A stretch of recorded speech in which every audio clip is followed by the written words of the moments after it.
আওয়ামী লীগের প্রাক্তন স্পিকার শিরিন চৌধুরী, শারমিন শিরিন, তাকে আজকে সকালবেলা তার বাড়ি থেকে হঠাৎ করে অ্যারেস্ট করা হয়, সম্ভবত বাড়ি থেকে, যা খবর পেলাম। এই যে হঠাৎ করে তার আগমন, উদয়, এবং তারপরে পরেই তাকে অ্যারেস্ট করা, অন্তত 4-5 ঘন্টা বসিয়ে রাখা, তাকে বসিয়ে রেখে মামলা টামলার ব্যাপারে চিন্তা ভাবনা করা, কি মামলা দেওয়া যায়। মানে এই বুদ্ধিটা তারেক রহমানকে কে দিয়েছে জানি না,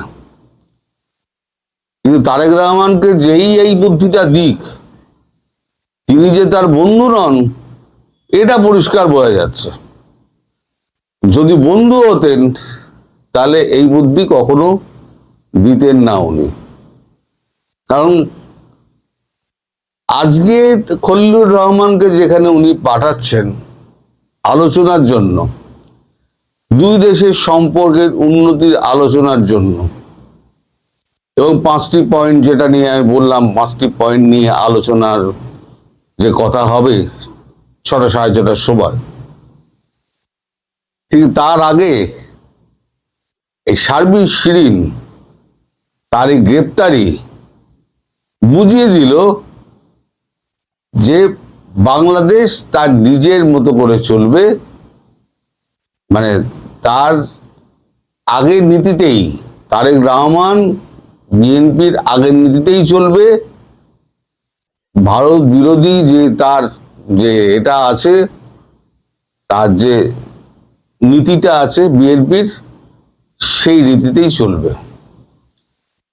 ওইসব যত 10 নম্বর পয়েন্ট লেখা হয়েছিল না, 1 থেকে 10, সব ওগুলো ছিঁড়ে তারেক রহমান ফেলে দিয়েছেন। ফেলে মুখে ভালো ভালো কথা বলছেন। উনি একটি বিদেশি টেলিভিশনে সাক্ষাৎকারও দিয়েছিলেন যে কোনো দল নিষিদ্ধ হোক, এটা আমি মোটেই চাই না, তাহলে পরে আমিও একদিন নিষিদ্ধ হতে পারবো। উনি সব করছেন, কিন্তু ভারতকে কথা দিয়ে কোনো কথাই উনি রাখেননি। আবার লোক পাঠাচ্ছেন ভারতের সঙ্গে সম্পর্ক উন্নয়নের জন্য, এবং 5 দফা দাবি নিয়ে, যে এই এই এই এই যে জিনিস ভারতবর্ষের কাছে বাংলাদেশ আশা করে। কোন মুখে আশা করে? ভারতবর্ষ কি বসে আছে শুধু দেওয়ার জন্য? আপনাদের কাছে প্রাপ্তি কিছু নেই, প্রাপ্য কিছু নেই, আমরা কিছু পেতে পারি না আপনার কাছে। আপনারা গঙ্গার জল চাইবেন, আমাদের গঙ্গার জল দিতে হবে। তিস্তার জল চাইবেন, আপনারা তিস্তার জল দিতে হবে। আপনারা তেল চাইবেন, আপনাদের তেল দিতে হবে। আপনারা গ্যাস চাইবেন, আপনাদের গ্যাস দিতে হবে। খাদ্যপণ্য চাইবেন, খাদ্যপণ্য দিতে হবে, সব দিতে হবে। এরপরে বলবেন ট্রান্সশিপমেন্ট আমাদের দিন, সুযোগ করে দিন। তাও নয়, ভারতে আলোচনা যদি মানে ফলপ্রসূ হতো, ট্রান্সশিপমেন্টটা হয়তো খুলতো। আমি বলছি আপনাদের, ট্রান্সশিপমেন্টটা হয়তো খুলে যেত, আবার পূর্বের অবস্থায় চলে আসতো, ধীরে ধীরে যে সব ঠিক হতো। কিন্তু তারেক রহমান পুরো জিনিসটায় জল ঢেলে দিয়েছেন। আজকে সাবেক একে স্পিকারকে অ্যারেস্ট করে তিনি বুঝিয়ে দিলেন যে আমি আমার মতো চলবো, ভারতকে আমার মতো করে চলতে হবে। মানে উনি যে পথে চলবেন, ভারতকে চলতে বলবেন, ভারতকে সেই পথেই চলতে হবে। তার এই লোক পাঠানোর দরকার কি ছিল? আজকে মিটিং শুরুর আগেই তো আশঙ্কার একটা ব্যাপার ছিল, আমি আগের ভিডিওতে বলেছি। তো শুরুর আগেই যে কথা যদি প্রথম শুরু হবে, সেটা হচ্ছে এই প্রাক্তন স্পিকারের হঠাৎ করে গ্রেপ্তারি। তার মানে আপনারা কি চাইছেন? আপনারা আপনাদের নির্দিষ্ট পথেই, যেটা ইউনূস করে গেছিল, সেই পথেই তো আপনারা হাঁটছেন। আপনাদের পথ পরিবর্তনের তো কোনো রকম দেখা যাচ্ছে না, নিদর্শন দেখা যাচ্ছে না।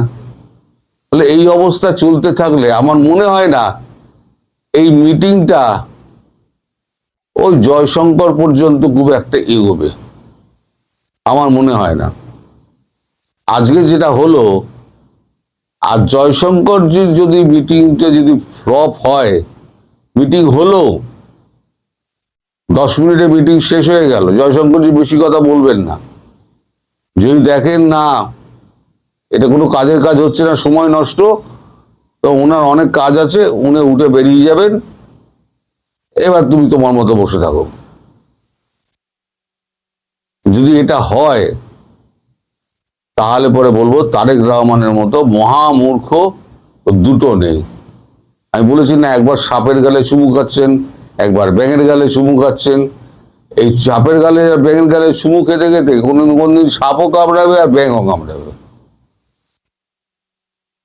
দুটোই হবে।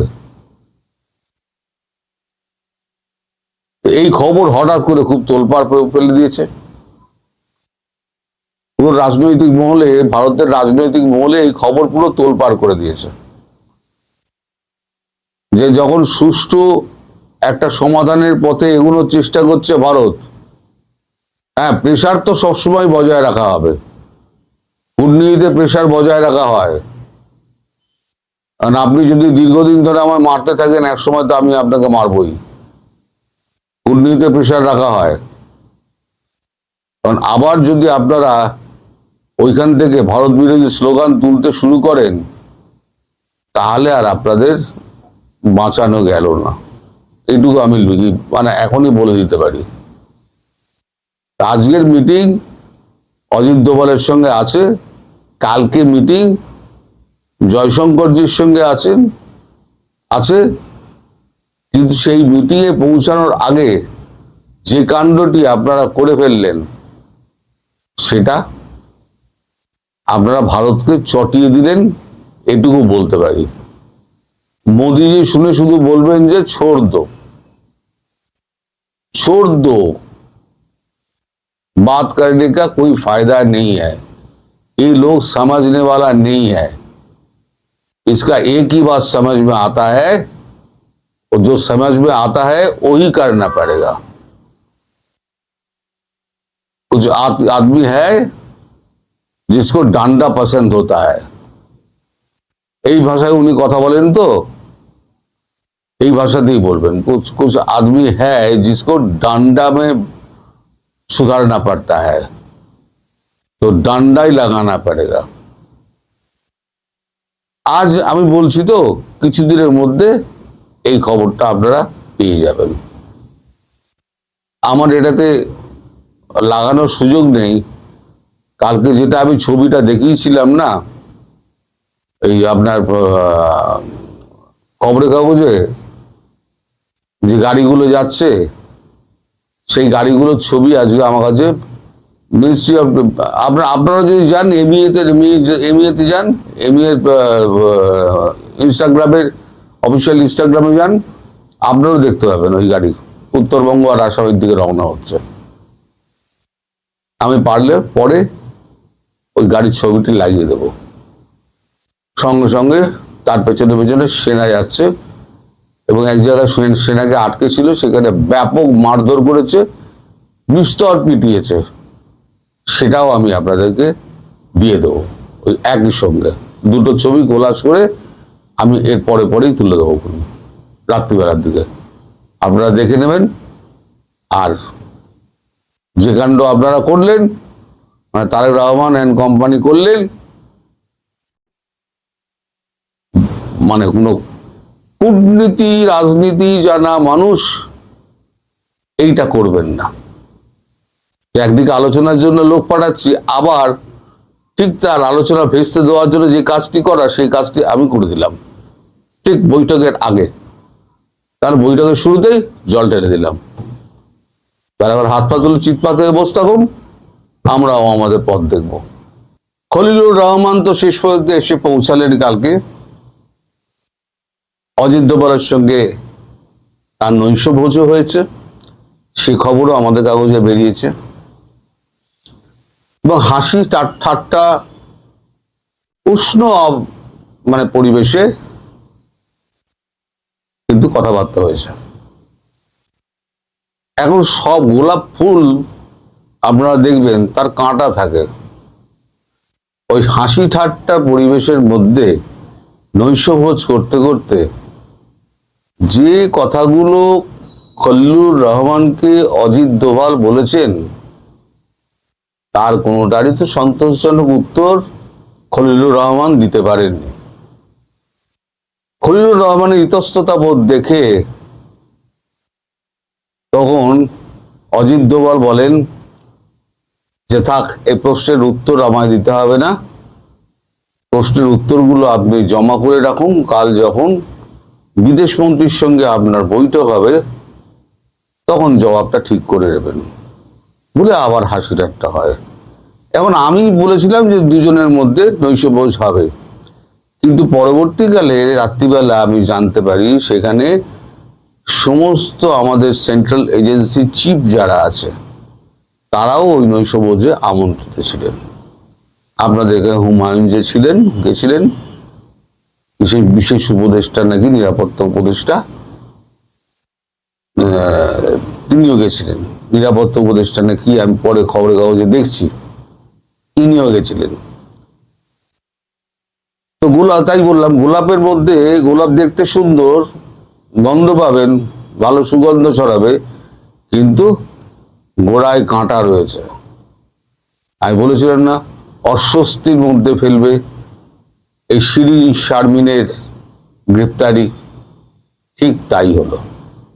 আজকে আমাদের কাগজে একটা খবর বেরিয়েছে, খবরটা আপনাদেরকে দেখাই। দিল্লি পৌঁছালেন খলিলুর, তেল আর জলে গুরুত্ব। আমি যেটা বলেছিলাম, তেল চাই, জল চাই, খাবার চাই, অমুক চাই, তমুক চাই, সব চাই। বিনিময়ে কি? বিনিময় কিছু নেই, লবডঙ্কা। তো কাগজ আগে কি লিখছে আগে শুনুন, আমি কালকে যা যা বলেছিলাম তার সঙ্গে মেলে কিনা। আমি শুধু চুম্বক অংশটুকু পড়ছি। ভারতের বিদেশ মন্ত্রক জানিয়েছে আগামীকাল দুপুরে বিদেশমন্ত্রী এস জয়শঙ্কর ছাড়াও ভারতের বাণিজ্য মন্ত্রী পীযূষ গোয়েল এবং পেট্রোলিয়াম এবং প্রাকৃতিক গ্যাস বিষয়ক মন্ত্রী হরদীপ সিং পুরীর সঙ্গে বৈঠক করবেন খলিলুর।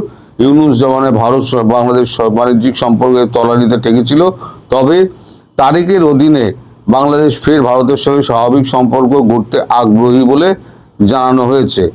বর্তমানে ভারত দিয়ে তৃতীয় দেশে পণ্য রপ্তানি করতে পারছে না বাংলাদেশ, এ নিয়ে স্থলবন্দর, আমি বলছি ট্রান্সশিপমেন্ট, মনে রাখবেন, ট্রান্সশিপমেন্ট স্থলবন্দর দিয়ে বাংলাদেশে কিছু পণ্য ভারতে রপ্তানি করতে পারছে না বাংলাদেশ, এই নিয়ে বেশ করে চাপে রয়েছে ঢাকা। পাশাপাশি পশ্চিম এশিয়ায় যুদ্ধে বর্তমানে বিশ্বজুড়ে তেলের সংকট দেখা দিয়েছে, সেই পরিস্থিতিতে ভারতের কাছ থেকে সাহায্য চায় বাংলাদেশ, মানে তেল। আর যেটা আমি বলিনি সেটা হচ্ছে ভিসা চালুর বিষয়টা নিয়ে আলোচনা হবে খলিলুরের সঙ্গে। প্রসঙ্গত বাংলাদেশের বিদেশ মন্ত্রক একটি পোস্ট করে জানিয়েছে ভারতের বৈঠকে পারস্পরিক শ্রদ্ধা, আস্থা, স্বার্থের ভিত্তিতে দ্বিপাক্ষিক সম্পর্ক স্থিতিশীলতা, ধারাবাহিকতা, উন্নয়নের উপরে গুরুত্ব দেওয়া হবে। সহযোগিতার ফলপ্রসূ ক্ষেত্রে যেগুলো আরো ফলপ্রসূ এবং টেকসই করে তোলা যায় তার ভিত্তি রচনার চেষ্টা করবে খলিলুরের সেই সফর। বাংলাদেশের প্রধানমন্ত্রী বিশেষ বিষয়ক উপদেষ্টা হুমায়ুন কবিরও থাকছেন সেই সঙ্গে। আচ্ছা, বিদেশ বিষয়ক উপদেষ্টা সূত্রের খবর, সন্ধ্যায় নয়াদিল্লি পৌঁছানোর পর খলিলুর নৈশভোজে মিলিত হয়েছেন জাতীয় নিরাপত্তা উপদেষ্টা অজিত দোভালের সঙ্গে। নৈশভোজে কিন্তু উভয়ের মধ্যে আঞ্চলিক এবং কৌশলগত রাজনীতি পরিস্থিতি নিয়ে আলোচনা হয় বলে খবর। প্রসঙ্গত খলিলুরের ভারত সফরের ঠিক আগে গঙ্গার জলবন্টন চুক্তি, মনে রাখবেন কাল বলেছিলাম, তিস্তা মহাপ্রকল্প নিয়ে দুদেশের সদস্য নিয়ে তৈরি হওয়া একটি টেকনিক্যাল কমিটি কাজ শুরু করেছিল, যেটা থমকে ছিল, সেটা আবার নতুন করে চালু করার উনি অনুরোধ করেছেন। পাশাপাশি বিদেশ মন্ত্রকের মুখপাত্র রণদীপ জয়সওয়াল বলেছেন ভারত এবং বাংলাদেশের মধ্যে জলসম্পদ বিষয়ক পরিকাঠামো নিজস্ব মেকানিজম ইতিমধ্যেই রয়েছে, সেটি সম্ভবত শীঘ্রই কাজ করবে। মানে আর কোনো নেই, শীঘ্রই হয়তো কাজ করবে। তারপরে যেগুলো হয় সেগুলো আর না পড়লেও চলবে, আপনার না জানলেও চলবে। এখন মুদ্রা ব্যাপারটা কি দাঁড়ালো? নৈশভোজ হলো, কথাবার্তা হলো, আলোচনা হলো, যা আলোচনায় বলেছিলেন সেগুলোই দেখলেন, সেই আলোচনা হলো। জল চাই, তেল চাই, পণ্যটা এখানে লেখেনি কেন আমি জানি না। পণ্য চেয়েছে, মানে খাদ্য পণ্য, শস্য রপ্তানি এবং তুলা, সেটা কেন লেখেনি আমি জানি না, হয়তো বাদ পড়ে গেছে, এডিটের সময় হয়তো বাদ পড়ে যায় অনেক সময়। তো এসব নিয়ে তো আলোচনা হয়েছে। এবার একটা প্রশ্ন যেটা আমাদের অজিত দোভাল যেটা খল্লুরকে করেছেন, সেই একটা প্রশ্নে খল্লুর পুরো উল্টে গেছে। খল্লুরের কিছু বলার ছিল না। খল্লুর তাকে অজিত দোভাল বললেন, দেখুন আপনারা যতই চেপে যান, এই শারমিন চৌধুরীকে অ্যারেস্ট করার, শারমিনকে অ্যারেস্ট করার ব্যাপারে আপনাদের যে কাজকর্ম, তাতে কিন্তু পরিষ্কার হয়ে গিয়েছে যে যমুনাতেই আছে, ইউনূসের জায়গা মুখ বদল হয়ে সেখানে তারেক রহমান বসেছেন। এজেন্ডা এক এবং অভিন্ন। কি এজেন্ডা? সেটা হচ্ছে ভারত বিরোধিতা, ভারতের সঙ্গে সম্পর্ক নয়। এই শারমিন চৌধুরী যে আপনারা যে 18ই অক্টোবর সেনানিবাস থেকে তুলে নিয়ে গিয়ে কুমিল্লার একটি গেস্ট হাউসে রেখেছিলেন, সেটা কিন্তু আমরা জানি। যদি আপনাদের সৎ উদ্দেশ্য থাকতো, তাহলে পরে আপনারা কি করতেন? সরকার গঠনের পর তাকে ছাড়িয়ে দিয়ে, তাকে আদালত থেকে তাকে জামিন করিয়ে তাকে ছেড়ে দিতে পারতেন। ওই মহিলা কিন্তু স্পিকার, তিনি কোনো স্পিকার যেরাম, তিনি কোনো মানে সুপারিশ করতে পারেন না, তিনি কোনো আদেশও করতে পারেন না। আপনাদের সংবিধান আমার পড়া আছে, আমার দেশের সংবিধানও পড়া আছে, সব দেশের সংবিধান মোটামুটি আমার পড়া আছে। আমি বলছি না আপনাকে এখন উত্তর দিতে, মানে উনি যা বলেছেন আমি বলছি না আপনাকে এখন উত্তর দিতে।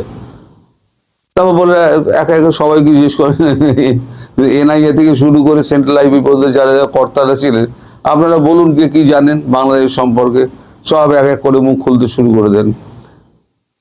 এটা 10 মিনিট চলার পর মানে তখন মানে আন্তরিকতা বজায় আছে, কিন্তু বললাম না কাঁটাটা হাসতে হাসতে কথা হচ্ছে, কিন্তু কাঁটাটা কিন্তু বিঁধছে খলিলুরের বুকে।